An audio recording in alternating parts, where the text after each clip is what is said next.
ఒకప్పుడు గప్పీస్ అని బ్రీడ్ చేయడం, దాన్ని జాగ్రత్తగా చూసుకోవడం ఒక హాబీలా ఉండేది. ఇప్పుడు అదే ప్రొఫెషన్ లా మారిపోయింది నాకు. ఎందుకు ఎలా అన్నా అంటే, ఇంతకు ముందు గప్పీస్ అయితే బ్రీడ్ చేసా, మంచి కౌంట్ లో బేబీస్ అయితే హార్వెస్ట్ చేయగలిగా. ఇప్పుడేమో ప్లాటీస్ అనమాట, చాలా ఎక్కువ కౌంట్ లో బేబీస్ అయితే ప్రొడ్యూస్ చేస్తున్నాయి. ఈ ఫ్రిడ్జ్ బాక్స్ లో తక్కువ ఒక 300 బేబీస్ పైన ఉంటాయి అనమాట. నేను కలెక్ట్ చేసి ఆ కౌంట్ కూడా మీకు మాక్సిమం చూపించడానికి ట్రై చేస్తాను. అయితే మీరు అనొచ్చు, ఏంటి బ్రో దాంట్లో బేబీస్ పెట్టింది కదా, బేబీస్ ని సెపరేట్ చేయాలి కదా, మీరు అదే ట్యాంక్ లో వదిలేస్తే మదర్ ఫాదర్ తినేస్తుంది కదా అని చెప్పి. ఎస్, ఎప్పుడైనా సరే మదర్ ఫాదర్ ఉంది అంటే పక్క తినేస్తాయి దాని బేబీస్ నవే. కాకపోతే ఏంటంటే ఇక్కడ మనం హైడింగ్ కి ప్లాంట్స్ అనేవి పెట్టుకున్నాం అనమాట. ఇంకో విషయం మర్చిపోతున్నారు మీరు అందరూ, అదేంటంటే ఎప్పుడైనా సరే బేబీ అనేది పుట్టింది అంటే వెంటనే కొత్త వాటర్ లోకి చేంజ్ చేయడం వల్ల దాని గ్రోత్ అనేది ఆగిపోతుంది. కాబట్టి నాలాగా 25 డేస్ తర్వాత, ఒక 10 డేస్ తర్వాత వాటర్ అయితే చేంజ్ చేసుకోండి తప్ప ఈ గ్యాప్ లో అయితే చేంజ్ చేయొద్దు. లైవ్ ప్లాంట్స్ అయితే మస్ట్ గా యూజ్ చేయండి. నా దగ్గర ఉండే లైవ్ ప్లాంట్స్ ఎంత గుబురుగా ఉన్నాయో మీరే చూడొచ్చు. ఇందాక కలెక్ట్ చేసిన బేబీస్ ఈ కార్నర్ లో విడిచిపెట్టా, ఇప్పుడు మళ్ళా గిన్నె పెడితే చూసారా ఇన్ని వచ్చాయో. నెక్స్ట్ ఇంకో డౌట్ కూడా ఉంటుంది, ఈ ట్యాంక్ లో ఉన్న చెత్త చెదారం ఎలా క్లీన్ అవుతుంది అని చెప్పి. దానికోసం అయితే మనం కొన్ని స్నేల్స్ అయితే విడిచిపెట్టాం దీంట్లో. ఇప్పుడు నేను విడిచిపెట్టిన స్నేల్ నేమ్ వచ్చేసరికి యాపిల్ స్నేల్ అనమాట. అది ఉండడం వల్ల వాటర్ లో కాల్షియం కూడా ఇంక్రీజ్ అవుతూ ఉంటుంది. అదొక్కటే కాకుండా చేపకి బోన్ స్ట్రెంత్ కూడా బాగుంటుంది అనమాట.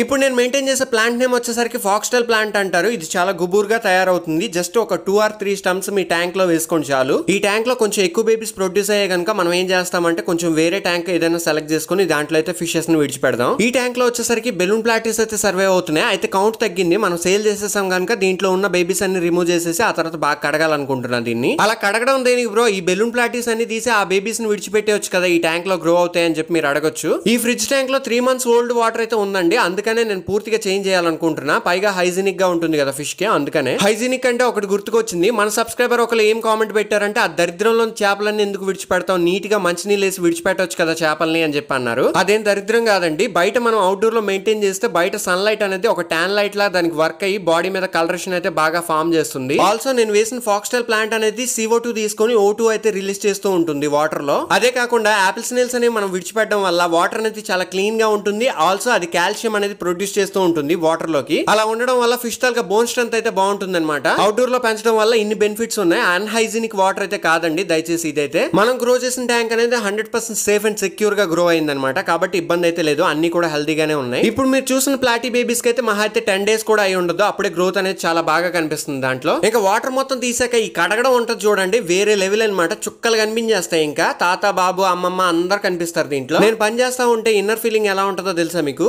ఒక్కసారి మీరే వినండి. గుర్తుపెట్టుకో, నీకంటే తోపెవడు లేడు ఇక్కడ. నీకేదనిపిస్తే వచ్చి విన్నారుగా, ఇలా ఉంటది అనమాట మన పరిస్థితి. కాబట్టి మొత్తం అంతా మనలో మనమే మోటివేట్ చేసుకుని మరి కడిగేసుకోవడం, దోమేయడం అంతా కూడా చేసేస్తూ ఉంటాను నేను. ఈ వీడియో చేయడానికి 1.5 hours కష్టపడ్డా. వీడియో నచ్చితే లైక్ చేసి సపోర్ట్ చేయండి.